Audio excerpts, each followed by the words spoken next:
Assalamualaikum warahmatullahi wabarakatuh. Perkenalkan, nama saya Mardian, Fakultas Teknik Universitas Pamulang, yang tugasnya mata kuliah pemilihan bahan.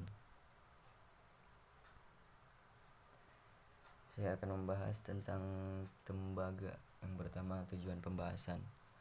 Pengertian tembaga, tembaga dan paduannya, proses pembuatan tembaga, sifat-sifat tembaga, efek berbahaya tembaga, kegunaan dan manfaat tembaga, keunggulan dan produk tembaga.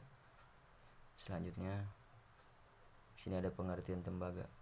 Tembaga adalah logam lunak berwarna coklat kemerah-merahan, bersifat daktil, tahan korosi dan cuaca, serta merupakan konduktor listrik yang baik. Secara industri, sebagian besar penggunaan tembaga dipakai sebagai kawat atau bahan untuk penukar panas dalam pemanfaatan hantaran listrik dan panas yang baik. Standar untuk daya hantar dinyatakan 100% jika tahan spesifik pada 20 derajat Celcius adalah 1,7241. Massa jenis sama dengan 8,89 gram per cm. Selanjutnya, tembaga dan paduannya. Yang pertama, tembaga murni. Untuk keperluan industri dicairkan dari tembaga yang diproses secara elektrolisa dan diklasifikasi menjadi 3 macam menurut kadar oksigen dan cara deoksidasi, yaitu tembaga ulet, tembaga deoksidasi, dan tembaga bebas oksigen. Kalau oksigen terkandung dalam unsur pengotor dapat mengendap sebagai suatu oksida, maka jumlah larutan padat untuk kenaikan hantaran listrik menjadi kurang. Banyaknya oksida pada tembaga untuk temperatur tinggi dapat menyebabkan kegetasan hidrogen dan dapat dicegah dengan mempergunakan tembaga deoksidasi atau tembaga bebas oksigen. Tembaga murni untuk keperluan industri biasanya terdapat unsur-unsur gas yang memberikan pengaruh terhadap berbagai sifat, sedangkan oksigen merupakan unsur yang penting dan erat hubungannya dengan kadar hidrogen dan belerang. Ada dua pengaruh, yaitu pengaruh pertama, oksigen. Tembaga ulet mengandung sampai 0,04% O, berstruktur fasa ganda dengan Cu dan Cu2O. Kehadiran Cu2O merupakan fase yang diharapkan tidak terlalu mempengaruhi sifat-sifat mekanik tetapi jika jumlahnya banyak akan menyukarkan dalam pengerjaan dingin. Jadi sebaiknya mengontrol kadar oksigen agar rendah. Selanjutnya, tembaga dan paduannya. Yang kedua, pengaruh hidrogen, dan yang ketiga, tembaga deoksidasi. Nah, di sini dapat dilihat keterangannya. Pengaruh hidrogen. Tembaga cair mengabsorpsi hidrogen bersama dengan oksigen. Banyak H2 yang terkandung membentuk gas pada waktu pendinginan. Jika pencairan dilakukan pada kondisi atmosfer yang lembab, terjadi disosiasi H2O pada permukaan tembaga cair. Jumlah yang larut di dalam tembaga cair sebanding lurus dengan akar 2 dari konsentrasi hidrogen, dan hidrogen masuk ke dalam tembaga dalam kondisi atom. Dalam keadaan padat, kelarutan hidrogen sangat menurun, tetapi jika jumlahnya cukup besar, dapat terlarut dalam keadaan padat di antara kisi atom.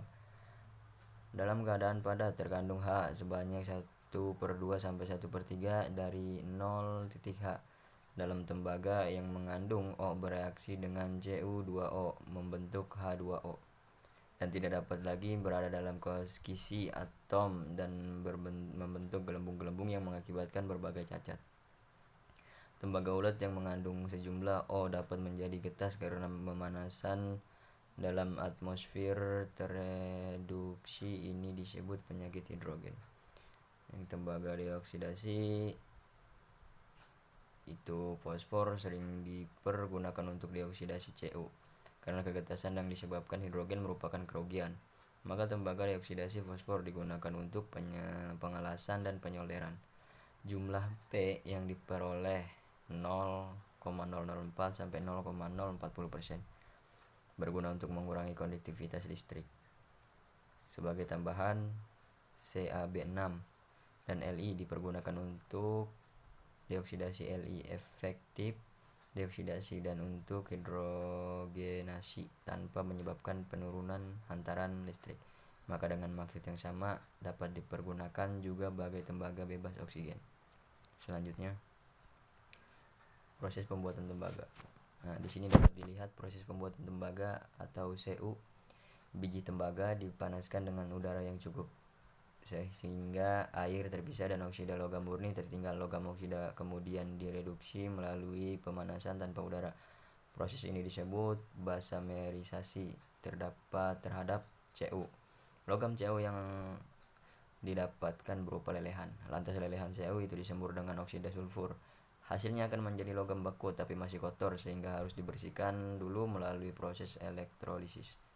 Proses smelting ini juga disebut solution extraction atau singkatannya SX, yang kemudian dilanjutkan dengan elektrolisis atau electrowinning yang singkatannya EW, yang proses sederhananya seperti penyempuhan menggunakan anoda dan katoda.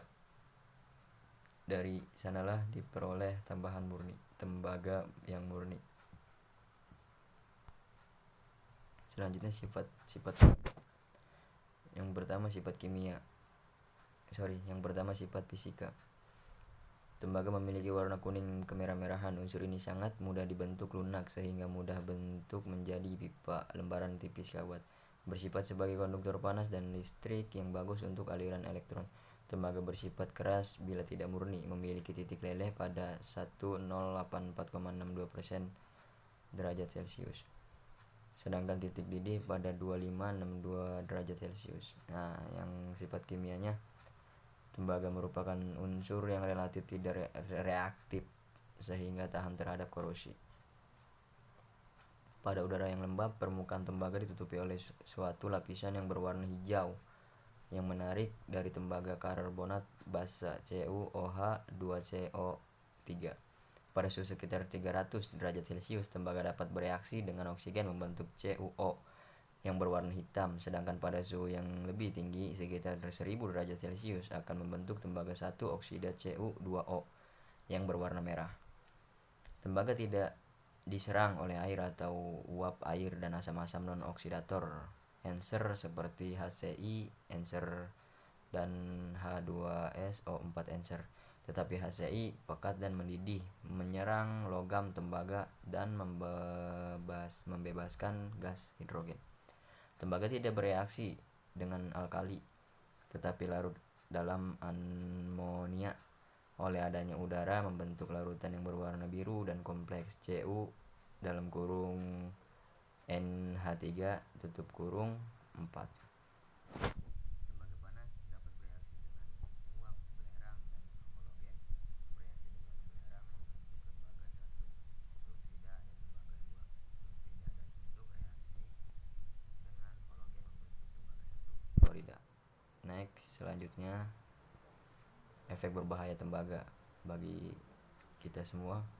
Meskipun terkenal dengan berbagai keunggulan karakteristiknya dan manfaat tembaga yang diberikan, Anda juga perlu berhati-hati dikarenakan material ini mampu memberikan efek berbahaya. Umumnya, bentuk yang berbahaya adalah debu-debu logam ini mampu menyebabkan sebuah kematian. Pada tubuh manusia yang terkena efek debu ini maka akan beracun dengan kadar dosis sekitar 3,5 mg/kg. Hal ini lebih banyak menyerang pada sistem pernapasan bagian atas, kemudian mampu menyebabkan kerusakan atau gangguan pada atropik di selaput yang berhubungan dengan hidung. Unsur logam ini bila tidak berkaitan dengan protein mampu menjadi zat yang beracun. Jika Anda mengkonsumsinya maka akan menyebabkan mual hingga muntah. Sementara pada binatang seperti kerang, jika tubuhnya terakumulasi logam dengan sejumlah yang tinggi akan menyebabkan otot tubuhnya berwarna hijau. Maka ngeri sekali jika kita terpapar oleh debu-debu logam tembaga ini. Selanjutnya, kegunaan dan manfaat tembaga. Unsur ini termasuk jenis logam yang sangat mudah untuk difabrikasikan, mulai dari dijadikan sebagai lembaran pipa, kawat, dan masih banyak lainnya. Bahkan terkenal dengan sifatnya yang sangat unggul. Tak heran apabila banyak digunakan dan dimanfaatkan dalam kehidupan sehari-hari. Untuk manfaat tembaga diantaranya adalah sebagai peralatan rumah tangga, bahkan peralatan listrik. Kebanyakan alat rumah tangga yang berhubungan dengan listrik terlihat sebuah label bertuliskan tembaga. Manfaat tembaga ini sesuai dengan kegunaannya, yang mana menjadi penghantar listrik yang baik. Dapat dijadikan pada komponen utama di smartphone, komputer, dan beberapa peralatan elektronik lainnya. Tak jarang juga diaplikasikan pada perhiasan. Hal ini berguna untuk menambah keestetikan, kesan keindahan pada perhiasan. Manfaat tembaga lainnya adalah pada bidang pertanian. Logam ini dijadikan sebagai racun untuk membasmi hama, kemudian digunakan untuk membunuh ganggang atau algisida. Ternyata logam ini digunakan menjadi campuran pada uang logam. Pada beberapa industri juga digunakan untuk menghilangkan campuran belerang. Selanjutnya, keunggulan dari produk tembaga yaitu bersifat biostatik. Yang kedua, kandungan timbalnya aman. Yang ketiga, tahan terhadap sinar ultraviolet. Yang keempat, tidak mudah terbakar. Yang kelima, tahan karat dan awet.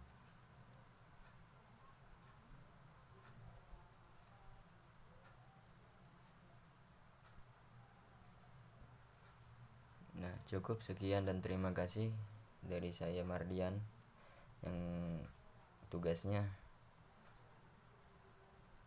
presentasi pemilihan bahan dan proses. Kurang lebihnya mohon maaf. Wassalamualaikum warahmatullahi wabarakatuh.